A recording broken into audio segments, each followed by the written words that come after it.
I'm Shwa, and you are listening to Light Up with Shwa,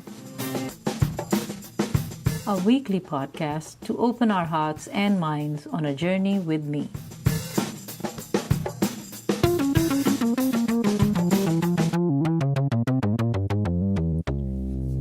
Hello, Amy.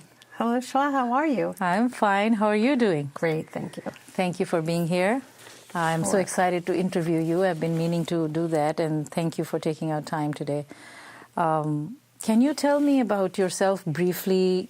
Who are you and what do you do? My name is Amy Degen. I live in Groton, Massachusetts. I'm a Holocaust educator and do a tremendous amount of volunteer work. My background is a sociology major from Wheaton College when it was all women. And I have a master's degree in city planning from Cornell University. So I was a city planner until I had my second child when daycare became too expensive. So I had to give up my career then. And I was working on affordable housing. So it was very rewarding every day I went to work. And so I've tried to make up for that by doing a lot of volunteer work. Excellent, excellent. So I assume, and as much as I know, you are a parent? Yes. Two beautiful girls. Two beautiful girls. How old are they? 22 and 26. Oh, wow. So they're out of the house? Out of the house. Okay. So how would you rate yourself? What type of parent were you and are you? So I think the thing in my life that I've done the best is be a mom. Really? I do. I came naturally. I'm not saying that I was perfect, but it was one of the most rewarding things that I did. So how do you know that? Like, this is your opinion, your children's? My opinion. Okay. Hopefully my girls agree. What did they ever give you any feedback? I think they both love me. How do you define love of your daughters? I was blessed not to have a lot of fighting with the girls. Okay. So that was nice. Nice. I just love being a mom. Okay. I love my girls. So what do you love about being a mom? Like, what is it? The work you like, running around, being in the kitchen, or what? It just was rewarding on every aspect. I loved being pregnant. I loved that feeling. Okay. Birth, luckily, was quick, so didn't like that feeling. Okay. But it goes quick.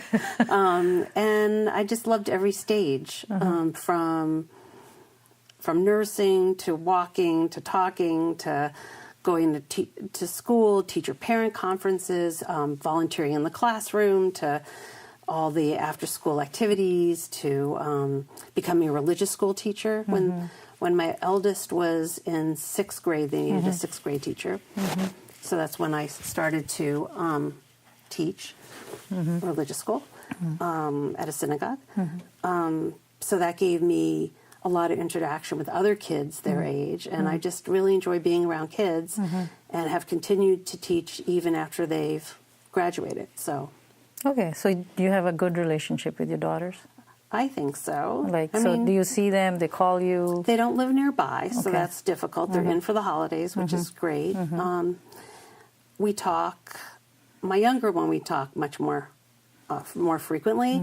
So my older daughter I always joke, she never really needed me. She's always been very independent. And my younger one was stuck to my thigh until she was about 10 years old. I never thought it would end. So she's in touch with me more. But my older one was just always very independent. Okay, good. What is the best thing that you enjoy with your children in terms of spending time? Like, how do you spend time when they were younger? I spent a lot more time than my husband did because he was busy with his business. So everything from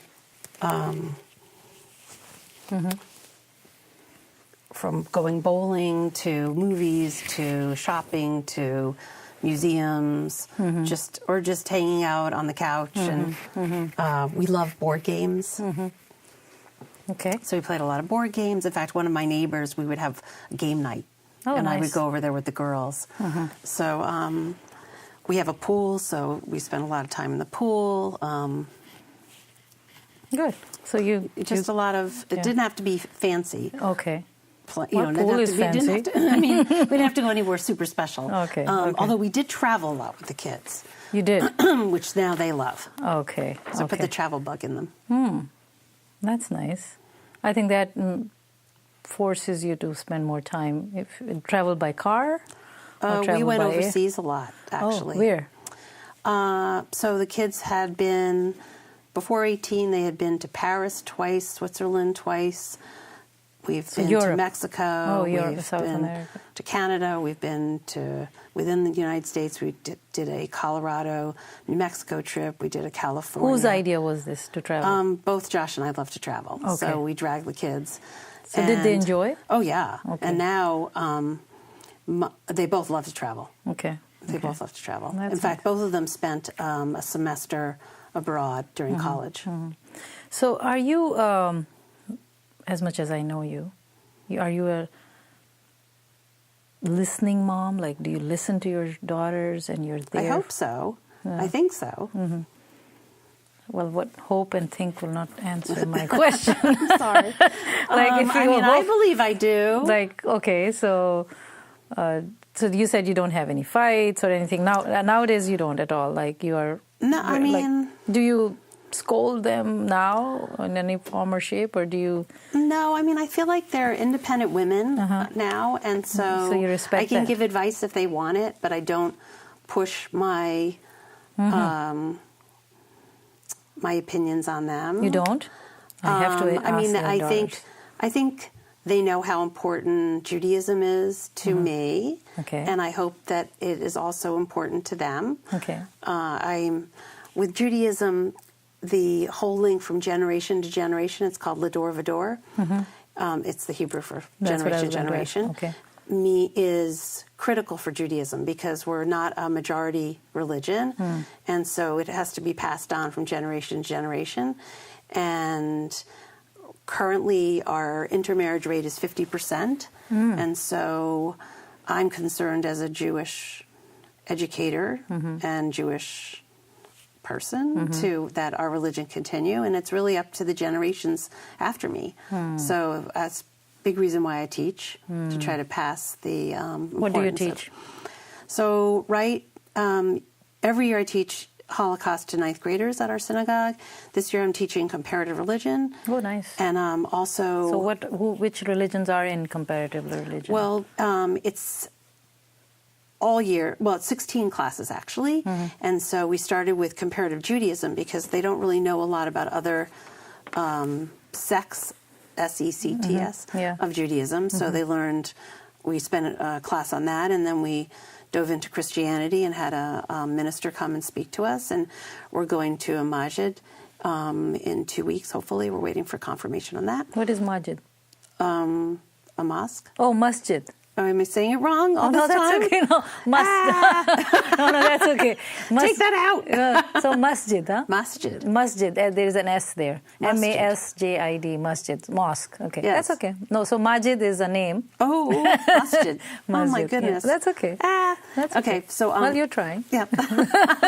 So there's the one that's on the Chelmsford border. I don't know if it's actually Billerica or Chelmsford.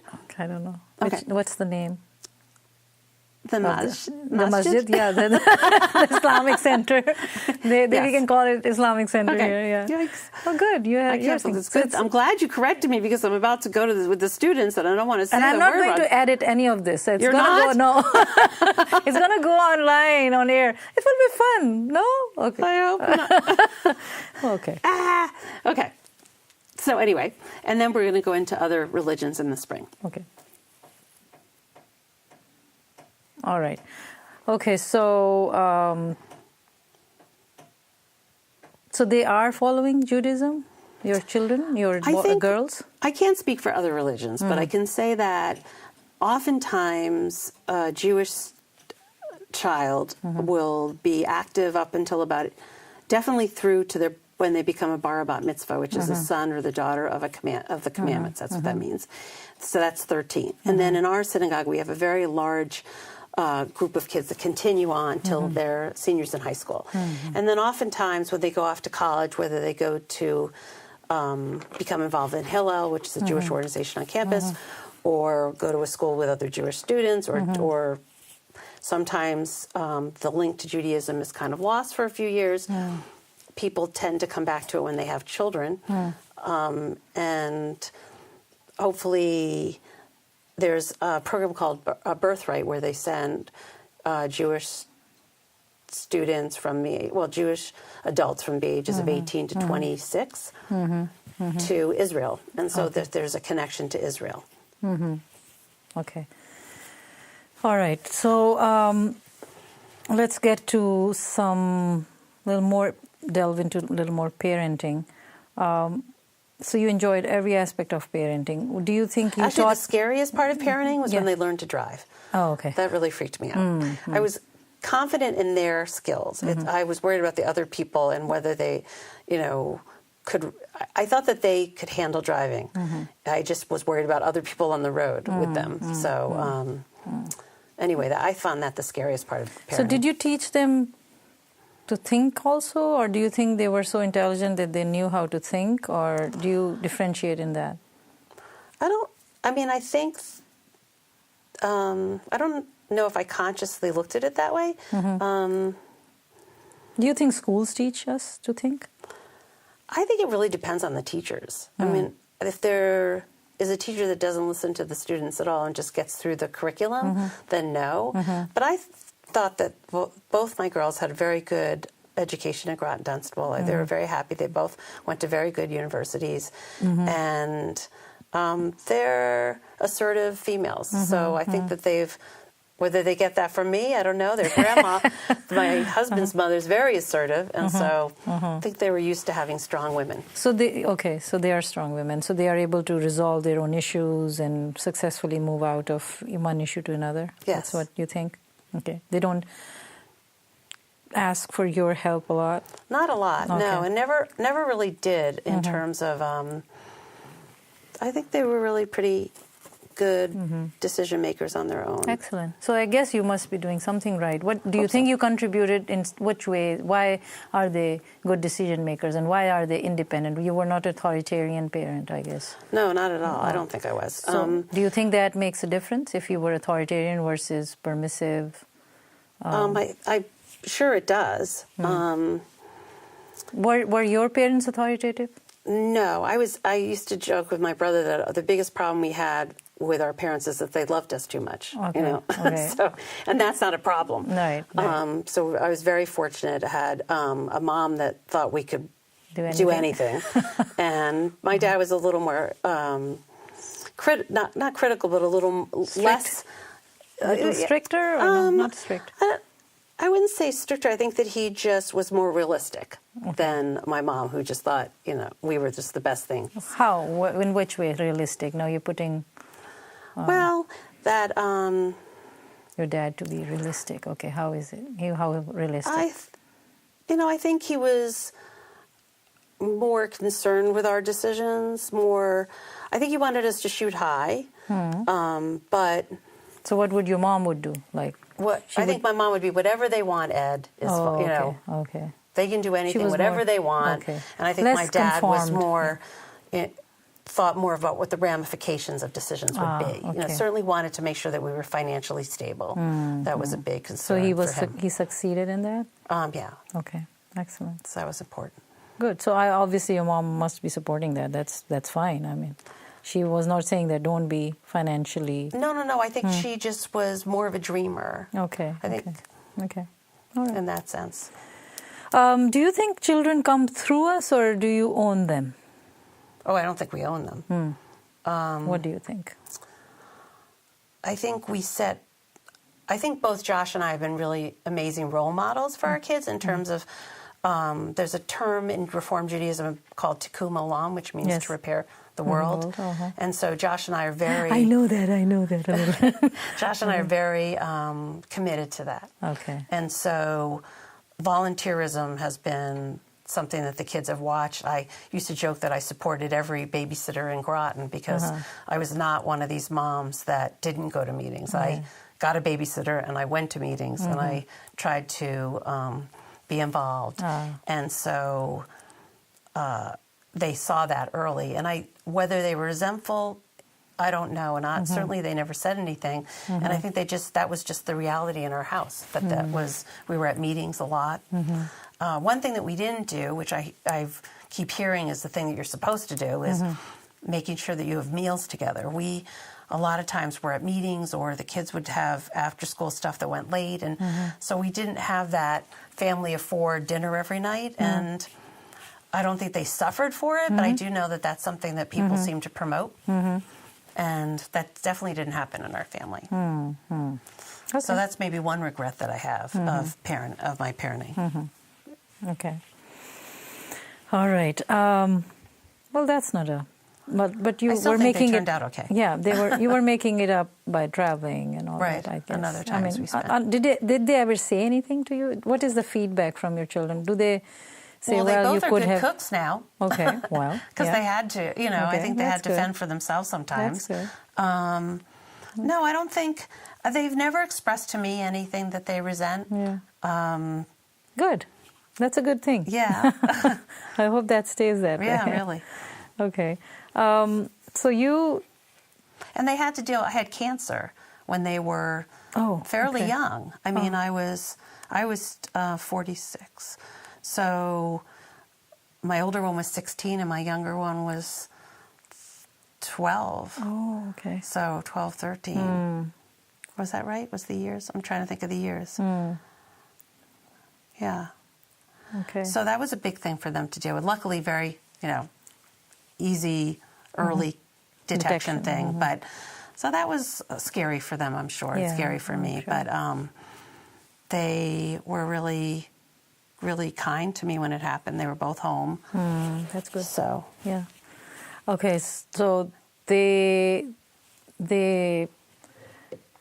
went through your time, like they were helping there, they were there, they felt, luckily they were supportive of you. Yeah, so it wasn't a So they were watching you, how you coped with it, right? Right. So how were you? Like, were you I was really very lucky. positive? It was stage 0 breast cancer, so I was really lucky. I mean, I didn't have any chemo.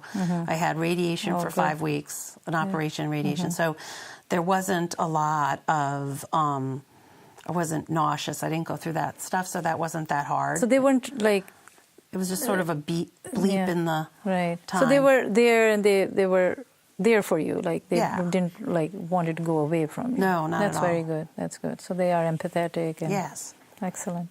Yeah, you are amazing. So I am sure they are. I try. Yeah. I try every day to do something good. Doesn't always work, but I as try. much as I know you. Yeah. So what's the value of gratitude in your life?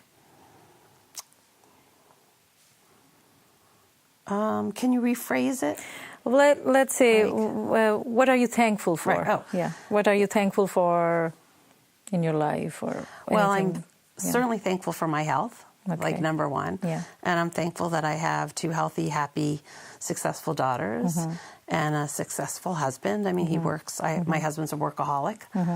So actually, that was important to me when I was dating, not to have... I don't think I could handle someone that was lazy, because I'm always doing stuff. And so I would want someone that was also just as busy. I'm thankful that I still have my dad in my life, and that my mother-in-law is still alive and 90. Wow. So I'm thankful for family. I'm very thankful for friends. I spend a lot of time with my friends. It's important to me. Okay.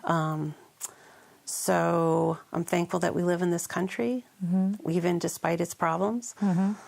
I'm thankful that my grandfather came here in 1928, or I wouldn't even exist. Come from Poland. Okay. So I'm thankful that we're working on a really cool project in Poland, Josh and I.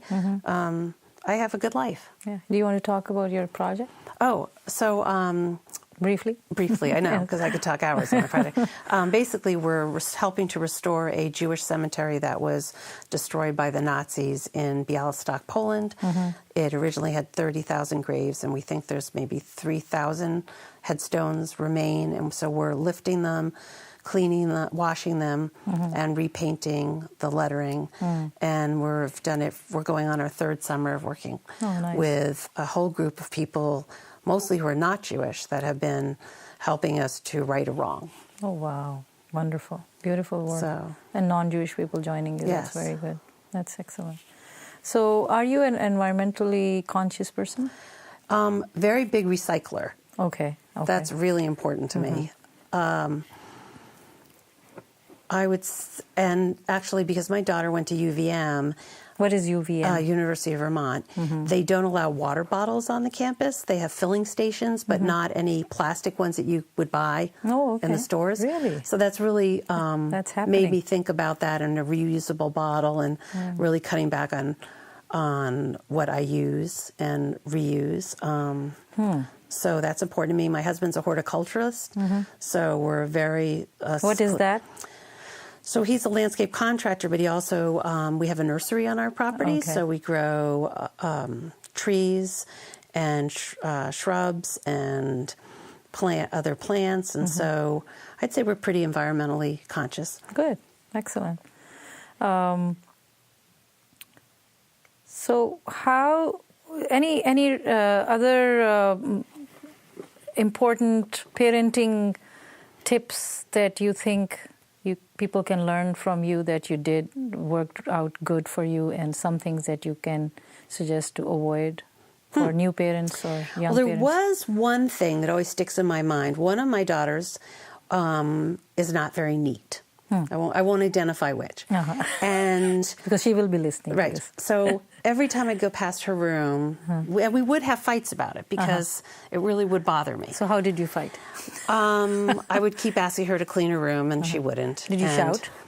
Everybody has to have... I raised my voice a little, but I'm not a shouter. Okay. So, and there was she wasn't banished or punished, but I would explain that it's also my house and that I would like it to look nice. And my husband happens to have first cousin that's a family therapist. Okay. So I happened to mention in passing, or maybe he overheard me say something about the room, and they gave me a great tip, which was just to close the door. And so that's what I did. Okay. And her room door, so you don't see it. So I don't see it. And it stopped bothering her. It stopped bothering me. Okay, yeah. And that would seem like a pretty obvious solution. Yeah. But when you're in the heat of a situation that you want to be changed, it didn't really occur to me. Yeah. But that really took a lot of stress off. And I realized if that's the condition she wants to live in, it's her choice. But I don't have to see it. Okay. So did you learn then that you should lay off, hands off, let it go? Yeah, I mean, I think... Find other strategies to deal with the situation with the children. Yeah, I think that was a great example of an alternative that, like I said, didn't come to me naturally, but showed me in the realm of life. I think after, this was, I think before my cancer, pretty much. After you have cancer, at least for me, and it was a very minor cancer, I'm a big... Cancer is cancer. Cancer, minor, right. A word you never want a doctor to tell you. Yeah. So, but I'm a big picture person. So in the realm of life, what is a messy room, really? So this was a great solution on how to deal with it. So that's one story that always sticks with me about attention. Something you're very proud of, your parenting, or something you did with your children, your girls? I think the role modeling of volunteering, so that they know how important that is. They know I'm very proud and very attached to my faith, our faith, and so hopefully that has trickled down. I think that they both are proud Jewish adults, and what they do with it from there, time will tell. But I think that they wouldn't deny that they were Jewish, and they're concerned about issues that affect Jews. Let's see. We are also, in terms of helping others, there's a word called tzedakah, which I know is also similar to the Arabic word. Tzedakah. And so we are big on giving charity, whether it's collecting food or whether it's every year giving money. I heard a rule of thumb where you're supposed to give 10% of your income to charity, so I tried to... That's you're Jewish? No, I think that was actually some like not for tax reasons, but just like a tip in terms of, how much should people give to charity? Okay. So, so I exceed that. But I mean, I always think of others. I'm always if I see someone on the streets that asks for money, I'd rather give them food. I've gone into like a store and brought out food instead of giving money. Yeah. So that's important, and I think the kids have definitely seen that. They, over the years, they did some charitable things that I did. For example, I helped to start the giving foods to shut-in seniors in Groton on Christmas Day, because that's not a holiday for me. Yeah. And that's actually turned into an interfaith. Okay. Another interfaith. Interfaith is following me, which is really nice. Nice. So that's become an interfaith activity, and the kids were involved with that. So these are the good things that you did that you think you have passed to make them daughters. Good citizens as well. Okay. Is life an illusion for you? I'm like a realist, fatalist kind of thing. I think this is the life we have. Okay. Judaism is not big on the afterlife. Okay. We don't do something to get to a better place. Okay. We're here to improve the world as it is. So everything I do is to help here and not to get me a better place else in the future. So I really think that this is it. I'm pretty fatalistic that way. I think that this is the life we have.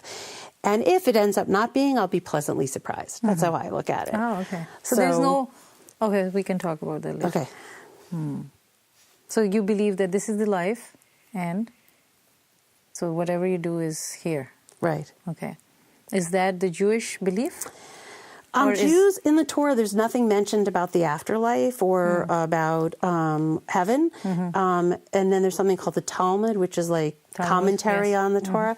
And there they talk about a place sort of like a Garden of Eden, and kind of a place that there's maybe a little limbo till you get there, but not really a hellish place. So that kind of fits. That's good for me, because since I have no imagination, I'm pretty realistic on things. So I think that works for me. My religion works for me definitely in that sense. But good. Who knows? One day we will find out, right? And hopefully not for a long time. Yeah. So what is the purpose of your life as a parent, as a human being? So I always wanted to be a mom. So I think I did. Okay. And I think that, ironically though, my first day with my future husband, I was 18 and he was 17. On my very first date with Josh, he told me he didn't want to have children, which was very interesting because he felt the world was not a safe place to have kids. Fast forward, right? We obviously had 2 kids, and that was a first date. And who was looking for a husband at 18 years old on my first date with a 17-year-old? Yeah. Like that wouldn't have even been on my mind. So I think I'm here to make the world a better place. I think that I'm trying to, I think that the girls will hopefully follow in that some way. I didn't have kids for a selfish reason. I just always felt like I wanted to be a mom, and like I said, it felt really natural for me. That's good. So, but I didn't have a handbook. In fact, one of my friends gave me this card when I gave birth, which said, it was a new mom in a hospital bed holding the baby, and then you open it up, it says, "Now what?" And I thought that was such a great card, because I had that what to expect when you're expecting, and I was watching every month of what I should be expecting, but never read anything about being a parent. Oh, you never? No. I was more worried about it with making sure it was a healthy baby, healthy delivery, it never occurred to me to think about the next, forever years, right? So, and I'm not saying that, every... my little, I don't want to say which. One of my kids slept in the closet on the floor for a little bit, and I thought that was a little odd. One of my kids was afraid of bees, so we definitely got counseling when needed if I felt I couldn't handle the top. If my methods weren't working. Okay, good. To so you get were them open through stuff. Oh, absolutely. To things. Yeah. I mean, when needed, when I thought that they were in some kind of danger, or if my kid was going to be not fit in the closet after a while. We better deal with this now. She is growing. Okay. So. All right, good. What would you do differently today if you didn't have a tomorrow, if you knew that there is no tomorrow tomorrow? My question is in the next 3 hours. Well, I love food, so I probably would eat something. One of my favorite things to eat, probably something with sugar. If it wasn't such a short time, I'd want to travel. Like if I knew I only had like a year to live or something, I would try to travel to the places that I haven't been to, which are many, and spend time with my family and pick a grave site. I don't actually have a grave site, so I think we need to deal with that because that's inevitable. Someplace pretty. I think that's good. Hopefully, like I said, it's not going to be for a while. Yeah. Hopefully. Any message of hope? And from hope, it reminds me, your name... My middle name is Hope. Yes. I just realized that. So hope, can you give a message of hope? I just feel like if everyone did something to, like Josh and I doing this cemetery thing or doing interfaith work or whatever it is, if everyone just took on something to help repair the world, I think the world would be such a better place. And I know from just 2 people in Massachusetts going to Poland, not even thinking about seeing a cemetery, that if you're passionate about something, you can really help the world. And I just wish everyone took on something. And I wish that people were... I'm hopeful because I see that you can do that, but I also wish that people would spend less time hating and more time loving. Good. That's my hope. That's good. So do you see that can happen? Or is it happening? It's a tough world out there. It's a scary world. Okay. I think it can happen. I think that just the focus has to change. I mean, when we brought the movie Waking Oak Creek to our town, and we had a man named Arno speak about how he grew up so hateful and then changed his whole way of living. And every picture I see of him, he's happy, eating ice cream and speaking around the world.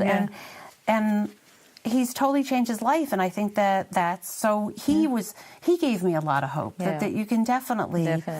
Yeah. The former white supremacist. Yeah. Right. Yeah. Okay, so my last question is, what lights you up? Seeing my kids. I can't help it. That's nice. That's good. So seeing them like when seeing them happy, giggling. They're both very successful in what they're doing, and they love it. And so I hope that of everyone, that people find a career or a path that they're happy about and enjoy. I can't imagine doing something that you're just miserable every day. I know. That would just be awful. I know. So they light my light. I have 3 cats I love. I love that babies. Lights you up. The cats lights you babies. I love our cats, yeah. So these are the things you're talking about, lights you up. You make me happy and light me up? Yeah. Okay. I love my house. Okay. Love that my lights house. you up. Yes, that when lights you enter me your up. house. Yes. Nice. Seeing my husband lights me up. Oh, wow. Josh, are you listening? Okay, that's good. We have 32 people coming for Thanksgiving. Oh, wow, and wonderful. That's such a wonderful... And, of course, over the years, people have passed on, new people have come, and it's just a holiday to think about being thankful for everything. And I just absolutely love the holiday, although it's a tremendous amount of work with 32 people. Just getting the house ready is tremendous. Just seeing everyone enjoying each other and each other's company and relaxing on a day, and just it's just a great holiday. I love it. Wonderful. Thank you. Thank you very much, Amy. Okay. Thank you. Okay.